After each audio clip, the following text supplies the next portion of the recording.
Isso poderia ter sido um concorrente. Isso não é apenas uma frase, é um grito da beira da sanidade. Marlon Brando não era apenas um artista, ele era uma joia, rachada, brilhante e se quebrando.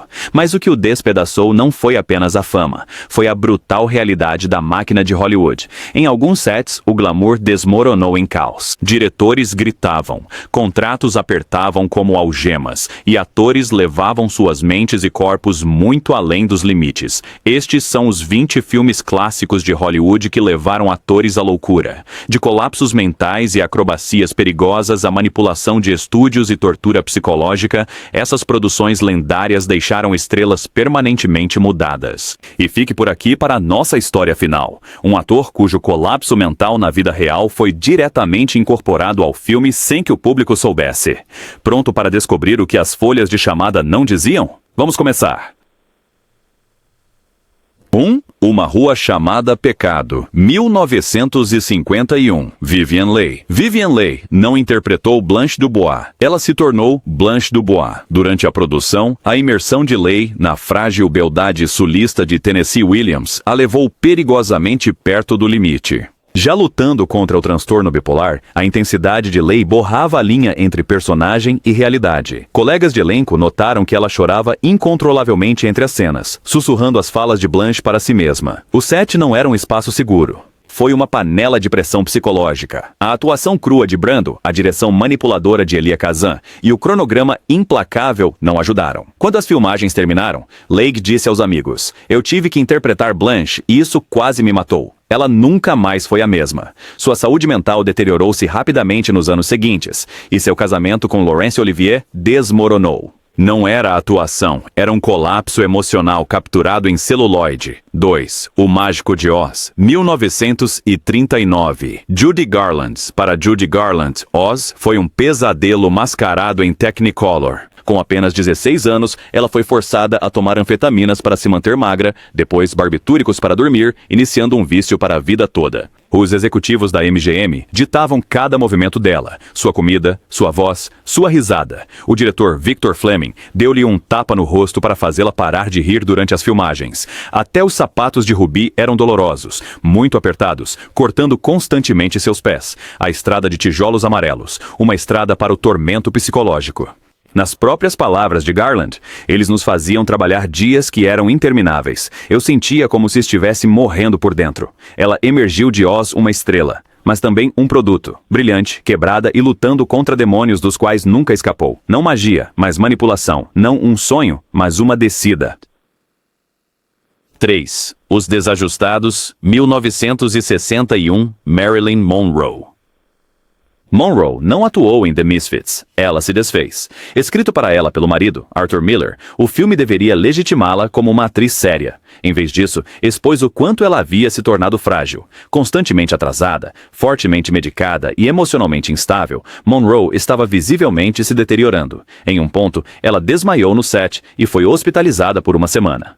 O diretor John Huston manteve as câmeras rodando durante seus colapsos, capturando dor real sob o sol do deserto. Clark Gable, já envelhecido, estava supostamente perturbado pelo comportamento de Monroe. A produção se arrastou sob uma nuvem de disfunção. Pouco mais de um ano depois, tanto Gable quanto Monroe estariam mortos. Gable de um ataque cardíaco dias após as filmagens, Monroe de uma overdose. O filme se chamava The Misfits e quebrou todos eles. 4. A Rainha Africana, 1951. Katharine Hepburn. O tormento de Katharine Hepburn não era psicológico, era intestinal. Filmar no Congo foi um ato de resistência. Enxames de insetos, calor insuportável e doenças por toda a parte. Hepburn bebia apenas água local para se manter autêntica, ao contrário do coestrela Humphrey Bogart, que bebia apenas o uísque escocês importado. O resultado? Dizenteria que a deixou fraca, vomitando entre as cenas e delirante. Em um certo momento, ela filmou uma cena imediatamente após um violento ataque de doença, ainda tremendo e encharcada de suor. O diretor John Huston, sempre o aventureiro, estava ocupado demais caçando elefantes para se importar. Hepburn mais tarde admitiu em suas memórias: "Pensei que morreria lá. Isso não era apenas fazer cinema, era uma prova de sobrevivência em forma cinematográfica." 5. Lawrence da Arábia, 1962. Peter. Ele não foi para a guerra. Peter O'Toole não apenas montou camelos, ele arriscou sua vida por Lawrence da Arábia. Filmando no escaldante deserto jordaniano, O'Toole foi jogado de um camelo várias vezes. Durante uma cena, sua túnica pegou fogo. Em outra, ele quase foi pisoteado até a morte. Mas não foram apenas as acrobacias. Foi o impacto psicológico de incorporar um homem que oscilava entre o heroísmo e a loucura. O diretor David Lean exigia inúmeras tomadas. Muitas vezes sob calor extremo, muitas vezes sem sombra, sem água. O co-estrela de O'Toole, Omar Sharif, mais tarde disse: "Aquele deserto quase nos matou a todos." O'Toole começou a ter alucinações, dissociando-se do papel e da realidade. Ele uma vez murmurou no set: "Eu não sou mais o Peter, sou o maldito Lawrence. Não é atuação, é possessão", e isso o marcou. Psicose, 1960. Anthony Perkins. A psique de Anthony Perkins nunca deixou o Bates Motel. Sua interpretação arrepiante de Norman Bates foi tão eficaz que o público não conseguia separar o homem do assassino, mas Perkins também não conseguia. Ele contou a amigos que interpretar Norman desencadeou ansiedade ao longo da vida, pesadelos e medos obsessivos. Alfred Hitchcock manteve Perkins isolado durante a produção para alimentar seu distanciamento. A co-estrela Janet Leigh não tinha permissão para ensaiar cenas com ele. Até os membros da equipe diziam: ele estava sempre em algum lugar escuro. Após Psicose, Perkins teve dificuldade em encontrar trabalho fora de papéis assustadores. Ele mais tarde admitiu: Norman Bates me assombrou por anos. Tentei matá-lo, mas ele vivia dentro de mim. O que o público não sabia, Norman não era ficção. Ele se tornou uma sombra na alma de Perkins. 7. Quem tem medo de Virginia Woolf? 1966, Elizabeth Taylor. Elizabeth Taylor deu a atuação de sua vida, e isso quase a destruiu. Interpretando a amarga e alcoólatra Martha ao lado do marido na vida real, Richard Burton, Taylor mergulhou em profundezas emocionais que poucos atores ousaram explorar. O abuso verbal entre os personagens ecoava seu campo de batalha conjugal na vida real. O diretor Mike Nichols os levou ao limite, incentivando feridas emocionais reais para alimentar o drama. Taylor ganhou peso, fumava compulsivamente e frequentemente bebia para combinar com o veneno de sua personagem. Os membros da equipe relataram que ela chorava em seu trailer entre as cenas, abalada e com raiva. Cada linha parecia uma adaga, ela confessou mais tarde, e todas estavam direcionadas a mim. Não um filme, uma autópsia de um casamento filmada em tempo real. 8. O que terá acontecido a Baby Jane? 1962. Bette Davis e Joan Crawford. Isso não era apenas um filme, era uma guerra.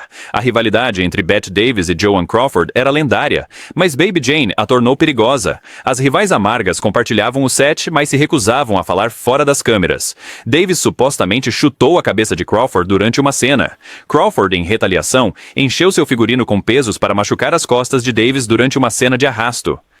Mas por trás das mesquinharias havia uma verdadeira guerra psicológica. Crawford temia a intensidade de Davis. Davis chamou Crawford de uma falsa da pior espécie. O diretor Robert Aldrich não interveio. Na verdade, ele incentivou a tensão para obter realismo. Ao final das filmagens, ambas as mulheres estavam emocionalmente desgastadas. Davis disse mais tarde: "Nós não estávamos atuando. Estávamos tentando nos destruir." Hollywood não criou essa loucura, apenas deu-lhe um destaque. Se esses bastidores estão te surpreendendo, vá em frente e curta e se inscreva, porque os próximos 10 filmes são ainda mais brutais. Desde a guerra psicológica de Stanley Kubrick até a atuação de método que deu terrivelmente errado, você não vai acreditar no que alguns atores suportaram só para te trazer um filme. 9. Apocalypse Now. 1979. Martin Sheen. Martin Sheen não estava atuando como louco. Ele estava louco. Com apenas 36 anos, Sheen sofreu um ataque cardíaco completo enquanto filmava nas Filipinas. Mas isso foi apenas o começo do colapso. Filmar com Francis Ford Coppola foi caos, atrasos, calor da selva, mudanças de roteiro e festas do elenco regadas a drogas que borraram a realidade. Durante a agora infame cena de abertura, Sheen estava realmente bêbado, sangrando por quebrar um espelho e chorando descontroladamente. Aquilo não foi uma atuação. Foi um colapso capturado em filme. Coppola mais tarde confessou: "Tivemos acesso ao colapso mental dele e usamos isso." Sheen admitiu que teve pensamentos suicidas durante as filmagens. Seu irmão, Joe Esteves, teve que substituí-lo secretamente enquanto ele se recuperava no hospital. Não era ficção, nem método, era loucura em fita. 10. O Iluminado. 1980. Shelley Duvall. Stanley Kubrick não dire. Ele a quebrou. Para alcançar o terror bruto, Kubrick a atormentou no set implacavelmente. Ele a fez repetir uma cena 127 vezes, isolou-a do elenco e da equipe, gritou com ela na frente da equipe. O impacto emocional foi devastador. Ela começou a perder cabelo. Seus olhos estavam constantemente vermelhos de tanto chorar. Duvall disse mais tarde: "Foi quase insuportável. Eu chorava 12 horas por dia." Kubrick admitiu que a levou ao limite da histeria. Críticos na época zombaram de sua atuação, mas décadas depois, o público vê a verdade. Não era apenas atuação. O que assistimos não foi uma performance. Era um colapso sendo filmado repetidamente. 11 Sunset Boulevard, 1950. Gloria Swanson. Gloria Swanson sabia que a arte estava imitando sua vida, e isso a abalou. Interpretar Norma Desmond, uma rainha do cinema mudo em decadência, descendo à loucura, parecia muito familiar. Swanson, ela mesma uma lenda da era do cinema mudo, estava retornando da obscuridade. O diretor Billy Wilder usou seu passado como arma, fazendo com que os membros da equipe a chamassem de Norma fora das câmeras, usando truques de iluminação para enfatizar características de envelhecimento. Swanson teria chorado após filmar alguns dos monólogos delirantes de Norma. Ela disse a um amigo: "Não tenho certeza de onde eu termino e Norma começa." O impacto emocional foi intensificado pela reação do público. Fãs sussurravam que Swanson era Desmond. Ela se sentia exposta, vulnerável e humilhada. Sunset Boulevard foi uma obra-prima, mas para Swanson era um espelho, e ele rachou. 12. Os 10 Mandamentos, 1956. Anne Baxter. Anne Baxter não estava apenas atuando exausta. Ela foi levada ao colapso. O diretor Cecil B. DeMille era notório por seu controle tirânico, e durante a filmagem épica no Egito, ele exigiu infinitas refilmagens sob o sol escaldante. Baxter, interpretando a ambiciosa Nefertiti, usava trajes de 40 libras que causavam enxaquecas e hematomas. Ela desmaiou várias vezes no set, desidratada e exausta. DeMille ignorou suas reclamações, dizendo: "Uma estrela sofre por sua arte, mas não era apenas o desgaste físico, era emocional." Baxter sentiu-se deixada de lado ao lado do Moisés de Charlton Heston e ressentia-se de ser tratada como um mero adereço. Anos depois, ela admitiu: "Aquele filme quase matou meu amor pela atuação. Não era apenas um épico bíblico, era um castigo cinematográfico disfarçado de ouro." Chegamos ao ponto médio e está ficando cada vez mais sombrio. Na próxima parte, um filme de terror amaldiçoado que deixou seu protagonista incapaz de dormir por meses e a comédia romântica que arruinou o casamento de uma megastar. Você não vai acreditar no que está por vir. Fique conosco. 13. O Bebê de Rosemary, 1968. Mia Farrow. A descida de Mia Farrow à loucura na tela espelhava sua realidade fora das câmeras. O diretor Roman Polanski criou uma atmosfera paranoica que se infiltrou na psique de Farrow. Ele controlava todos os aspectos de sua atuação, o que ela comia, como se movia, até mesmo sua respiração. Para fazê-la parecer magra e vulnerável, ele a colocou em uma dieta rigorosa que a deixou fisicamente e emocionalmente esgotada. Mas o verdadeiro trauma veio durante a cena em que Rosemary é violentada por Satanás. Polanski insistiu em várias tomadas, filmando as expressões horrorizadas de Farrow e close-ups agonizantes.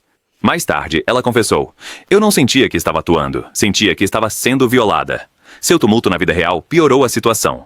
Durante as filmagens, seu então marido, Frank Sinatra, entregou-lhe os papéis do divórcio. Farrow estava devastada e quase abandonou o set, mas Polanski a convenceu a ficar. Não era apenas horror na tela. O Bebê de Rosemary custou a Mia Farrow sua sanidade e seu casamento. 14. Juventude Transviada, 1955. James Dean.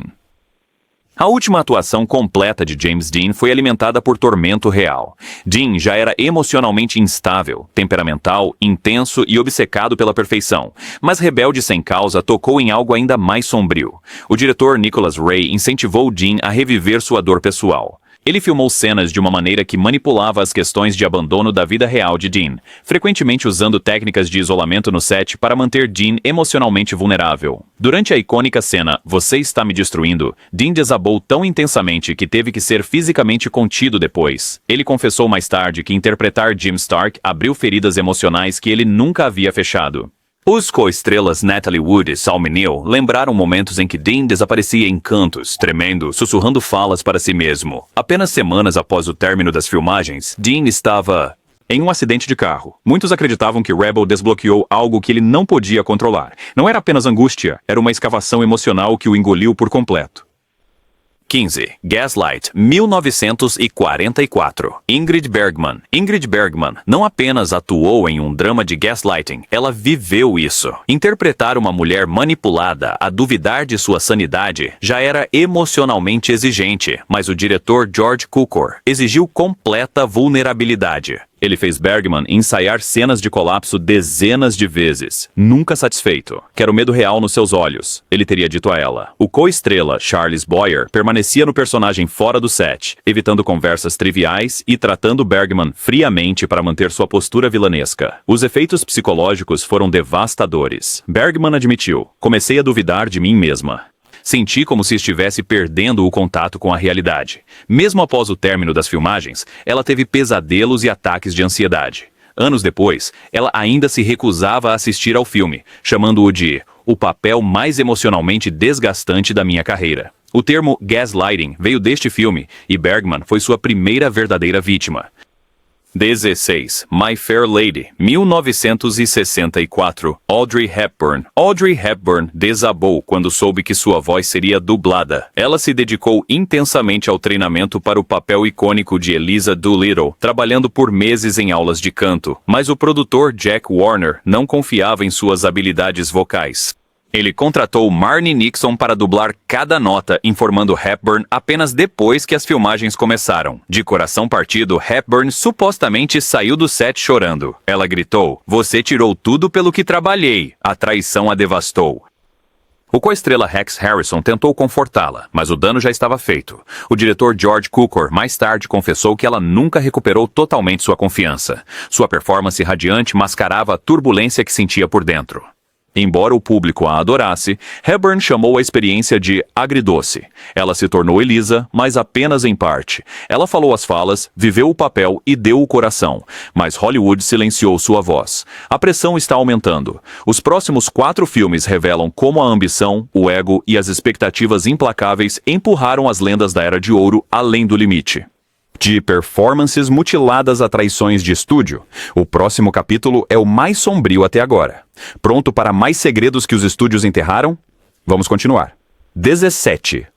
Os Sapatinhos Vermelhos, 1948. Moira Shearer. Moira Shearer não queria fazer os Sapatinhos Vermelhos, mas isso a destruiu de qualquer forma. Uma bailarina treinada, Shearer resistiu ao papel de Victoria Page, temendo que isso prejudicasse sua carreira de dança. O diretor Michael Powell foi implacável, eventualmente a desgastando. Uma vez no set, Shearer se viu presa em uma produção exaustiva que exigia perfeição física e emocional. As cenas de dança levaram meses para serem filmadas, com tomadas repetitivas brutais que deixaram seus pés sangrando. A direção obsessiva de Powell espelhava a própria história sobre uma bailarina enlouquecida pela arte. Shearer mais tarde disse: "Foi a experiência mais extenuante da minha vida." Ela desenvolveu lesões crônicas e um profundo estresse psicológico. Apesar do reconhecimento do filme, ela se sentia presa. Ofertas para mais atuações surgiram, mas ela havia perdido a alegria de dançar. Os Sapatinhos Vermelhos não era um filme. Era profecia, e isso esmagou a alma da dançarina. 18. O Morro dos Ventos Uivantes, 1939. Merle Oberon. O sofrimento de Merle Oberon não era apenas emocional, era brutalmente físico. O diretor William Wyler queria a dor real de Oberon como Cathy. Quando ela resistiu, ele elaborou um método perverso. Durante uma cena intensa ao ar livre, Wyler a forçou a ajoelhar-se em campos frios e lamacentos por horas, refazendo a cena repetidamente. Ela implorou por alívio, ele recusou. Oberon desenvolveu um caso sério de bronquite que persistiu por semanas, mas pior foi o abuso psicológico. Wyler constantemente minava sua confiança, dizendo aos membros da equipe: "Ela é bonita, mas não é grande atriz." A degradação emocional levou a frequentes crises de choro e quase colapsos. Até o co-estrela Laurence Olivier protestou contra o tratamento. Oberon terminou o filme, mas nunca perdoou Wyler. Ele queria emoção pura. Ele conseguiu, ao custo da saúde e do espírito dela. 19. Johnny Belinda, 1948. Jane Wyman.